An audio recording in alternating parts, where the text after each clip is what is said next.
¿cómo yo puedo dejar de pensar en comer? Yo todo el tiempo estoy pensando en comer, todo el tiempo estoy pensando en comida, todo el tiempo. No es chiste, no es una exageración, no es cursi, no es cheesy. Todo el tiempo me levanto y es, ¿a qué hora voy a comer tal cosa? ¿Qué pasa? Que yo sé que mucha gente que es flaca, y mala mía por decirlo, yo no sé si tú eres muy flaca o no, porque no nos conocemos en persona, pero la gente que es bien delgada dice, yo también pienso en comer. Sí, pero es que tú no estás entendiendo. Yo estoy pensando en que, o sea, nosotros pensamos en comer como algo que mi vida gira en torno a mis paradas de comida. Y mi vida gira en torno, y por si acaso yo he logrado esto porque uso los medicamentos. O sea, yo sigo usando Zepbound y yo uso Ozempic hasta, ¿verdad? Etcétera. Pero yo no he logrado controlar mis ganas de comer, ni mi pensamiento de la comida. Y Oprah Winfrey en el documental que ella hizo, dice, ahora entiendo.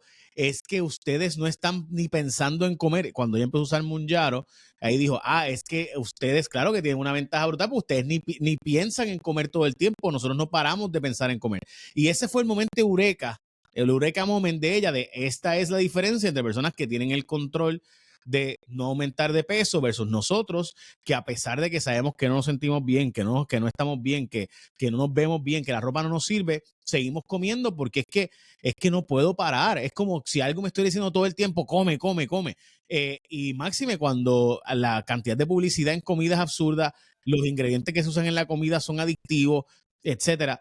Ok, ¿cómo yo puedo dejar de pensar en comer todo el tiempo? Siéndote honesta, y esto es, no hay un solo fórmula de decirte de esta forma vas a dejar de pensar en comer, ¿verdad? Porque no es tan solo se va a trabajar desde la alimentación, se trabaja desde un profesional de la conducta también, que entonces no es que come esto y vas a dejar de pensar en comer, la realidad es que no.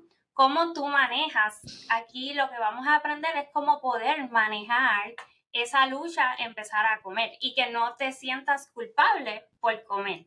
Y eso es algo que se trabaja día a día, no es que ni el medicamento, ¿verdad?, pudo completar de apagar ese pensamiento, pero se trabaja día a día, no es que se va a apagar y no hay una, ¿verdad?, una fórmula mágica para apagarlo, pero sí, lo importante es que dentro de eso ¿verdad?, las personas que luchan con esto podamos maximizar los nutrientes. Muchas veces, primero, nuestro estilo de vida también exacerba estos tipos de, ¿verdad?, de conducta. El estrés es un manejo que hay que aprender, ¿verdad? Yo tengo estrés y mi hábito de calmar el estrés es ir a comer.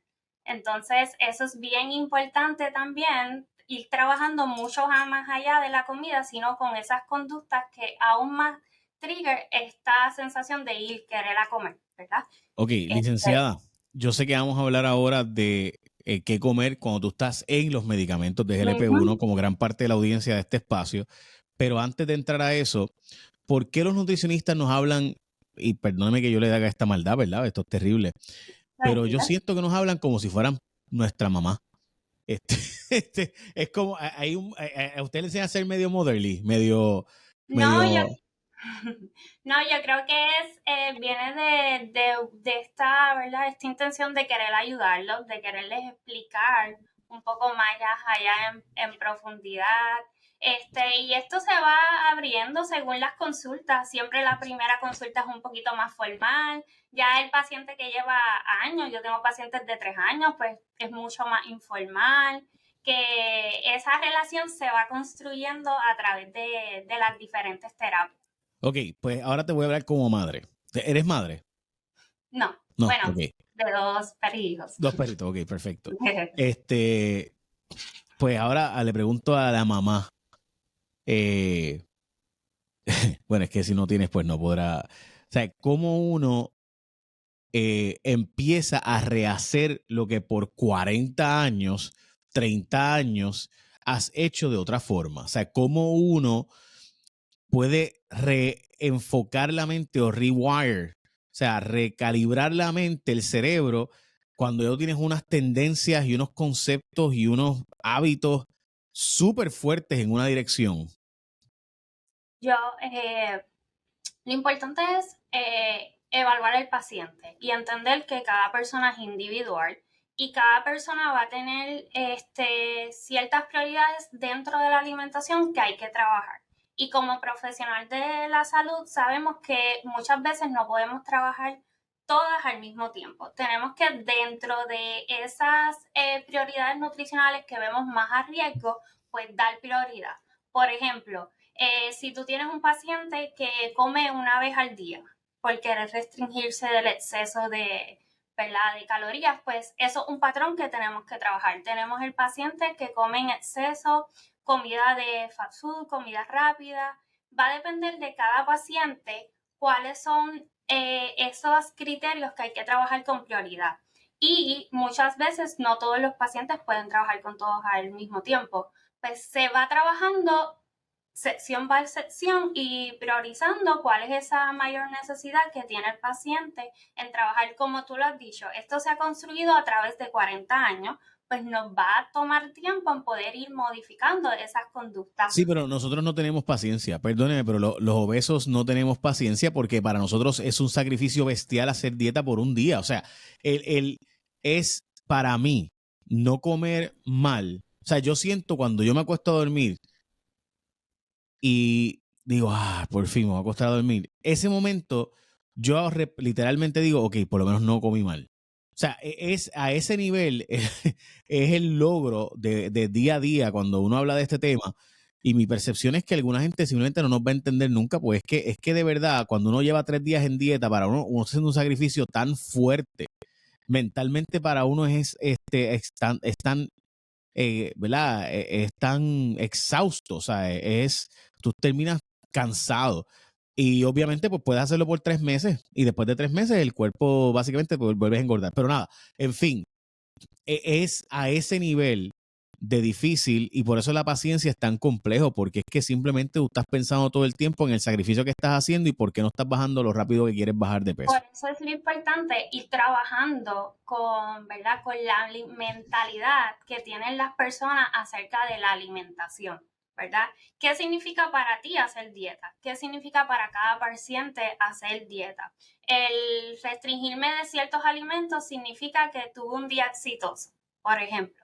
Y lo importante es entenderle al paciente que debemos establecer esa línea de balance, que no es constantemente enseñar en sentir que estoy en dieta. ¿Cómo puedo llegar a ese balance de que este 15% que podía dar hoy fue lo más que pude dar? Pues pude llevar una alimentación balanceada, ¿verdad? Pero ir trabajando con esa mentalidad de dieta, que mi alimentación es una dieta. Sí hay alimentos que tienen menos valor nutricional, otros tienen mayor valor nutricional, pero la clave es ir fomentando, entender y lograr ese balance. El balance y las necesidades nutricionales de cada persona son diferentes y las condiciones médicas, que no es lo mismo para ti comerte un mantecado que para otra persona que tiene una diabetes mucho más descontrolada, significa comerse un mantecado. Es que cada persona tiene una necesidad específica y esa mentalidad de dieta hay que ir trabajándola y preparar un plan, ¿verdad?, que se acorde a sus necesidades y balancearlo. Si a ti te gusta, ¿verdad?, uno de los alimentos que tú consideras, yo rompí la dieta con mi arroz, pero la realidad es que si tú trabajas un plan individualizado con la persona y le dices, pues tú puedes comer arroz, puedes trabajar estas cantidades o lo puedes trabajar de esta forma y al final del día tú comiste arroz, pero no pasó nada porque eso estaba en tu plan de alimentación, ¿ves? Que entonces ahí es bien importante definir qué es dieta y ir desarrollando, ¿verdad?, un plan de alimentación que se acorde a la persona y que haga esa flexibilidad, y es una de las recomendaciones que se trabaja con, ¿verdad?, las personas que están bajo el tratamiento de GLP-1, una evaluación nutricional inicial donde tú evalúes horarios, preferencia de las personas y a base de eso se construye el plan de alimentación. Y entiendo que es un reto, esa lucha constante, pero como te mencioné, esto se va trabajando día a día, moldeando a esos gustos y preferencias del paciente y las necesidades. Hay que reconocer que el medicamento hace mucho más fácil el proceso de trabajar tu alimentación, ¿verdad? La relación con la alimentación, llegan esas señales de saciedad, pues muchas veces podemos empezar a trabajar ese control de porciones que sin la ausencia del medicamento, muchas veces esas señales y ese control de porciones se vuelven mucho más retantes, ¿verdad? Y ahí es que tú trabajas esa flexibilidad. A mí me gusta el arroz, pude comer arroz, pero pude controlar la porción porque, ¿verdad? En este tratamiento con el medicamento pueden llegar esas señales de Sí, saciedad. y evidentemente el arroz no es el problema, la Sí, no, cultura. estás poniendo un ejemplo, Sí, sí, no, ¿verdad? claro. Para lo No, mejor. Uh-huh. sí, doy el ejemplo de, por ejemplo, el arroz. El arroz en la cultura asiática se utiliza y allá no hay problemas de obesidad. Bueno, ahora está viendo más, obviamente, en el caso de China, pero porque llegó la otra comida. Pero no había problemas y se consumía muchísimo arroz. De hecho, la dieta principal de los chinos es esa. El país que más produce arroz del mundo, básicamente. Ok, quiero hacerte las preguntas de cuál se supone que sea la dieta de alguien que esté en una GLP-1. O sea, cuáles son las guías alimentarias para alguien que está utilizando Ozempic, Mounjaro, Zepbound, Wegovy o cualquier otra de las variantes en sus versiones, ¿verdad? Incluso compounded.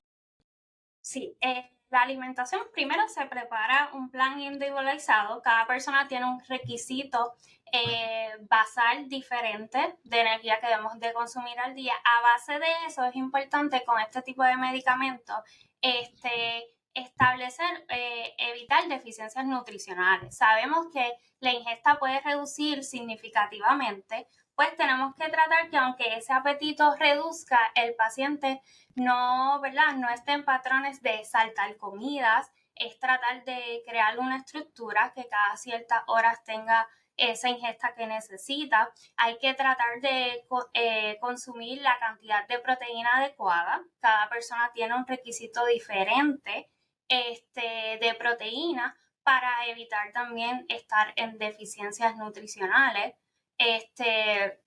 Y muchas veces el reto es, tenemos el paciente que logra hacer 2 comidas al día, pero en la tercera no tiene apetito y simplemente me como una fruta. Y esa fruta, ¿verdad? Ya vamos por una comida en la cual no se ingiere proteína, por ejemplo, y estamos a riesgo, ¿verdad? De estar en esa deficiencia y sobre todo de pérdida de masa muscular. Que si no se acompaña con una buena estructura de entrenamiento de fuerza y una poca ingesta de proteína al día, pues aumentamos más ese riesgo de pérdida de masa muscular. Otro aspecto que también debe tener el paciente en consideración es la ingesta de alimentos altos en el contenido de grasa. Estos pueden, dependiendo cómo vayan cambiando las dosis, pueden también causar malestares gastrointestinales. Otra de las recomendaciones que yo le doy a los pacientes también es respetar mucho la señal de saciedad. Cuando, ¿verdad? Yo les exhorto a que el momento que ya el paciente se sienta saciado, tampoco obligarse a seguir comiendo como culturalmente estamos acostumbrados, tengo que terminar el plato. ¿Ves? Entonces, porque detrás de eso pueden venir tantos episodios como náusea, vómitos, y estos episodios pueden causar mayor riesgo de deshidratación. Esa es otra de las recomendaciones que, ¿verdad?, le expreso a mis pacientes, respetar esa señal de saciedad y siempre, pues de algún modo, darle prioridad al consumo de proteína en ese plato. Ya sea, no necesariamente tiene que ser pechuga o pollo o, ¿verdad?, o carne comúnmente, pero sí podemos incorporar granos que nos aportan proteína, que entonces siempre esa ingesta del paciente hay que maximizar los nutrientes, aunque sea poco lo que él puede ingerir, hay que maximizar esos nutrientes que él ingiere. Por eso es que en cada visita se hace una evaluación de su ingesta, qué estás comiendo, en qué horario, qué porciones aproximadamente me podrías, ¿verdad?, compartir para ir evaluando dónde podemos ir maximizando esos nutrientes a través del tratamiento. También sabemos que vienen los efectos secundarios, como náusea, vómito, estreñimiento. En algunas personas podemos causar de estreñimiento, que esa ingesta de líquido al día también es bien importante orientar al paciente cuál es la ingesta adecuada para, ¿verdad?, que debemos ingerir según su necesidad. Ok. Cuando tú estés en una GLP-1, también hay un problema de gases y de ir al baño de cierta manera. Hay un problema también de algunas personas que le da náuseas. Está más detenido el proceso digestivo. So, presumo yo que debe haber entonces unas guías que incluyan el que debes consumir ciertos alimentos sí, ciertos alimentos no. ¿Qué alimentos no se recomiendan si estás en una GLP-1 o realmente depende de la cantidad más que otra cosa? Siempre innovando y con los mejores beneficios, MCS Personal Directo te ofrece cubiertas accesibles para que cuides de ti y de tu gente. Con una amplia red de proveedores de más de 15,000 médicos de libre selección, reembolso de hasta $40 mensuales por membresía a un gimnasio o por un entrenador personal debidamente certificado. Asistencia en el hogar para servicios como cerrajería, plomería, electricidad, de hasta $350 por evento hasta 4 veces al año. Así que únete hoy a la gran familia de MCS. Salud que completa tu vida. Llama al 787-945-1259. 787-945-1259 y oriéntate. Llama, pregunta, pero es bien importante que llames. 945-1259. Endoso pagado. Sí, hay alimentos que se recomienda evitar en exceso, como son los alimentos fritos. Hay unos alimentos que también pueden producir gases, que como puede ser, por ejemplo, el brócoli o algunos granos pueden causar gases. Eso se les recomienda al paciente, pues, un proceso de masticado adecuado, cortarlo en pedazos más pequeños, en el caso del brócoli.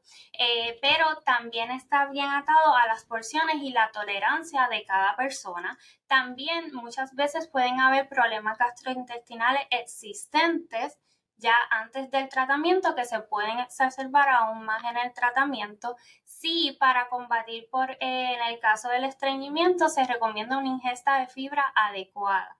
Alimentos, ¿verdad?, que nos aporten fibra, que aporten ¿verdad?, esos movimientos gastrointestinales y podamos, ¿verdad?, regular el estreñimiento, y eso ahí vienen vegetales, frutas con cáscara, cereales integrales en el caso de la pasta, en lugar de usarla regular, usarla integral o de garbanzo, que dentro de lo que más se recomienda aumentar es la fibra, proteínas magras que son más bajas en el contenido de grasa, y de lo que se recomienda reducir, pues son los alimentos altos en grasa, que aún más tienen un vaciamiento más lento en el estómago y podemos sentir aún más malestar. Claro, los más que me gustan, ok, entendí. Pero hay cortes que pueden ser un poco más magros. Por ejemplo, en lugar de un churrasco, un sirloin, que es un corte más magro con menos grasa. Ahí, ¿verdad? Que entonces ahí es manejarlo. También está muy caro, ¿no? El sirloin. Yo me acuerdo cuando comes. O sea, hoy día un sirloin no sale menos de 40 pesos, no importa cuál. Pero nada, te escuchaba. No. Me estabas diciendo que entonces lo que básicamente es evitar cortes que sean muy grasosos. Ahí lo que mencionamos es evitar alimentos demasiado altos en grasa. En el caso de esto están las carnes, ¿verdad?, que son rojas, altas en grasa, que pueden hacer ese vaciamiento gástrico aún más lento y causar más malestar. Ok. Ok, entonces, ¿qué alimentos deberíamos utilizar, siendo que el vaciado gástrico, pues, ¿verdad?, es más lento? ¿Qué alimentos sin duda deberíamos consumir?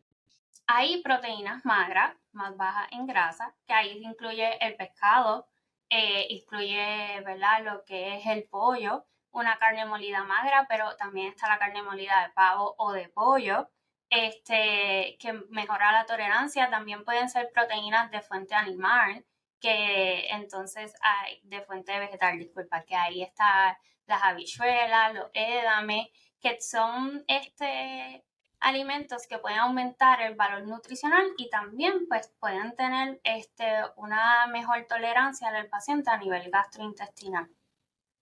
Te pregunto, ¿tus pacientes que están en las LP1, todos rebajan o ha habido casos que no? Se ve una reducción de peso en la mayoría, pero sí se ve una diferencia significativa en el paciente que sí trabaja en su alimentación y en la actividad física, ambos en conjunto, en ¿verdad? Un cambio de estilo de vida. Los resultados sí son aún más marcados versus aquellos que simplemente deciden tomar el medicamento y no hacer cambios mucho más allá, tanto ni en la alimentación ni en la actividad física. Pero sí se nota la diferencia versus aquellos que lo trabajan versus que no. No como una vez al día, no sigo las recomendaciones que trabajamos en las consultas. La diferencia sí es significativa. Tus pacientes cuando utilizan el medicamento, ¿has visto diferencia entre uno y otro? ¿Cuál medicamento funciona mejor para bajar de peso o los dos son indistintos? Ahí te refieres entre semaglutida y tirzepatide. Sí. Sí. La mayoría actualmente de mis pacientes se encuentran en tirzepatide. Sí, en tirzepatide, dentro del escenario clínico, he visto más resultados y también se ha visto en lo que es los estudios. El tirzepatide ha sido por porcientos mínimos, pero se ha visto más reducción ¿verdad? de lo que es el peso. Y en el escenario clínico también sí se ha visto en mis pacientes sí se ve mayor reducción de peso. En cuanto a el tema específico de ejercicio, ¿qué tipo de ejercicio entonces en tus pacientes has visto que ha resultado mejor? Los ejercicios de fuerza definitivamente son esenciales para evitar esa pérdida de masa muscular excesiva, que ahí se ve el exceso de piel flácida. Y el ejercicio de fuerza es clave. Sí es importante, ¿verdad? También combinar ese ejercicio de aeróbico. También ayuda mucho al paciente a bajar de peso, pero es bien clave y se ha visto exitoso en mis pacientes cuando integran ese ejercicio de fuerza, porque muchos de ellos se ven delgados, pero al momento de verse la piel flácida, pues entran en esa lucha mental de cómo se ve su imagen física, y muchos de los que integran lo que es el ejercicio de fuerza, esa pérdida reduce significativamente y se ve cuando se le hace el análisis de composición corporal, en el cual se evalúa que del paciente es grasa, que del paciente es masa muscular, y se va monitoreando esa pérdida. Vamos, de X peso has perdido tanto en grasa y tanto en masa muscular. Sí se espera una cantidad de pérdida de masa muscular en un proceso de manejo de peso, pero hay que monitorear que esta no sea en exceso.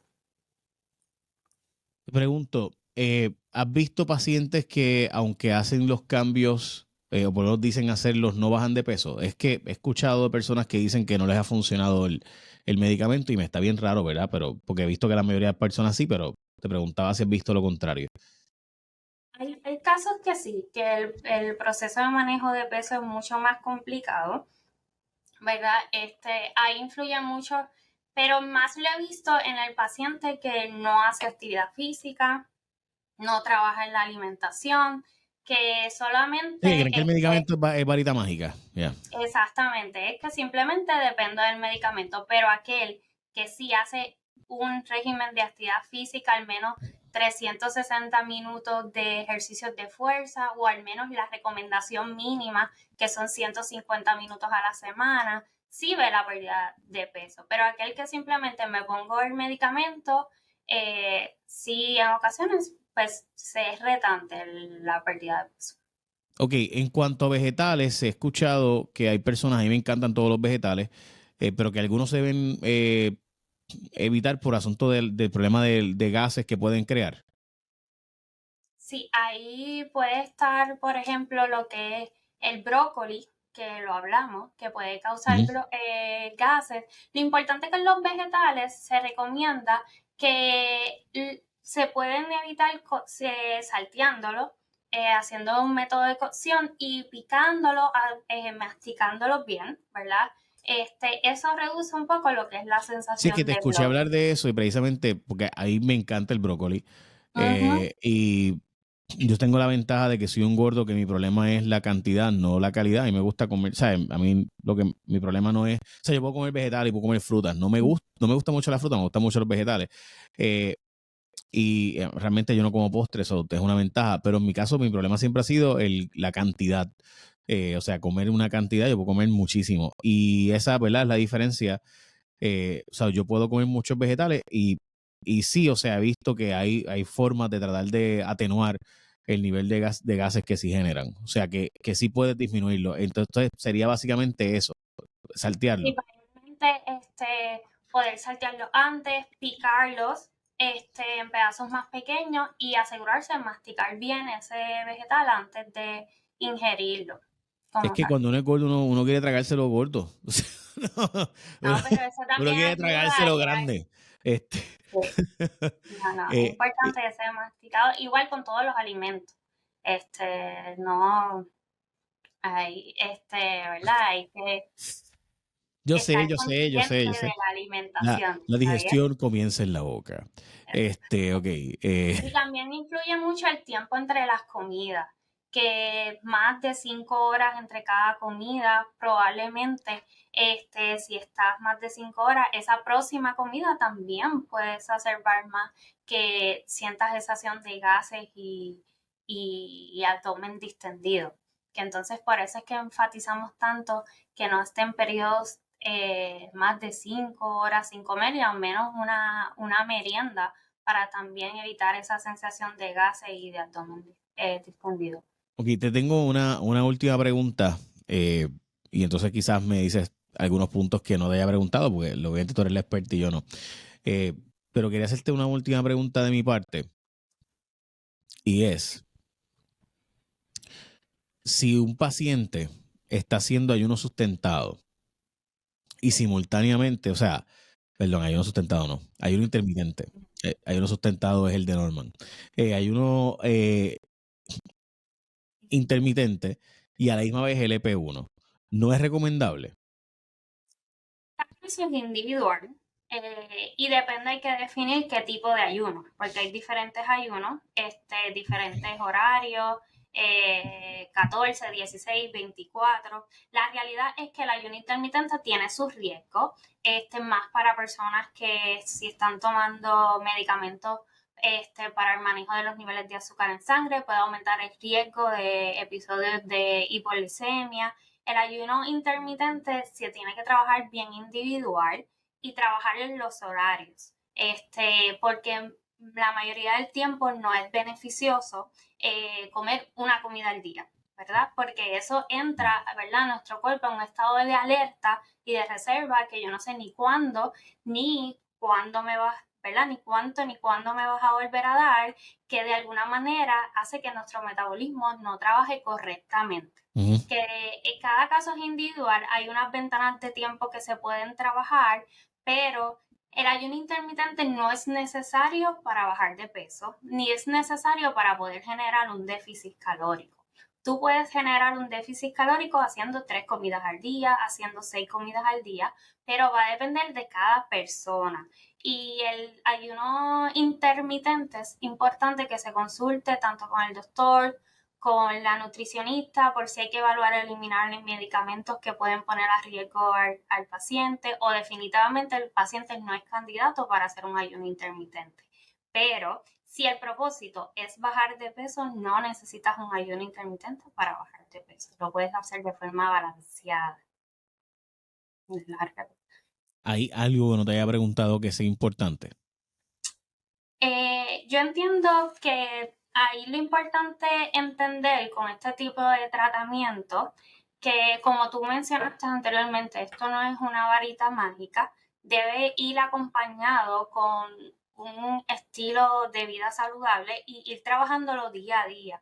En el aspecto de la alimentación, es importante que se prepare un plan individualizado con el paciente, que el paciente entienda cómo puede maximizar su ingesta de alimento y cómo podemos maximizar esa ingesta de nutrientes, asegurarse y entender cualquier paciente antes de empezar este tratamiento, cuáles son los posibles efectos secundarios que podemos experimentar, como es una pérdida de apetito significativa, y el que comer muy poco no significa que es saludable o es exitoso. En eso que tú comes tenemos que trabajar en maximizar los nutrientes para evitar esa pérdida de masa muscular, por ejemplo, excesiva, que sí, el medicamento tiene que ir acompañado con esa recomendación nutricional que se evalúa para el paciente y que se va evaluando. Por eso no es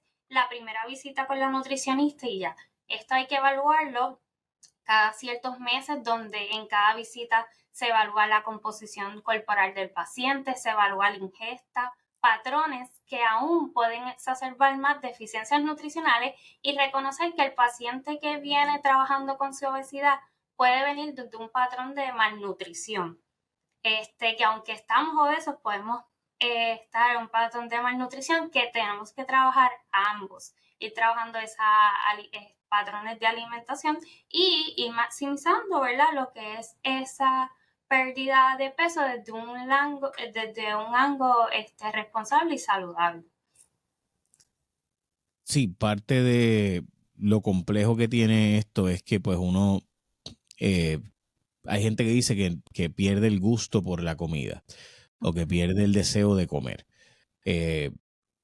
Yo honestamente no tuve eso. A mí al revés. A mí o sea, yo no tuve ese problema. Al revés, a mí me sigue dando las ganas de comer, me siguen dando, ¿verdad? Con normalidad. Sí puedo decir que antes yo no podía ver comida sin comérmela. Ahora, pues, a veces sí, a veces no. Hay días que sí, hay días que no. Y eso para mí ha sido, ¿verdad?, una gran bendición, porque honestamente, pues, era bien difícil ver comida y no querer comérmela. Pero nada. Licenciada, gracias. Otro día tenemos que hablar de cómo chinchorrear y bregar con las LP1. Ya que estamos en este fin de semana tan interesante. Gracias. Y es el balance y la cantidad. En ese surtido, ¿verdad? Hay que elegir la cantidad juiciosamente y saber cuándo detenerse también, cuál fue suficiente. De acuerdo. Eso es difícil, pero pues that's the job. Gracias, como siempre. De nada, estamos a la orden. Nos vemos pronto. Me avisas que te debo un café. Tranquilo. Y traes pan. La dieta empieza el lunes. Gracias.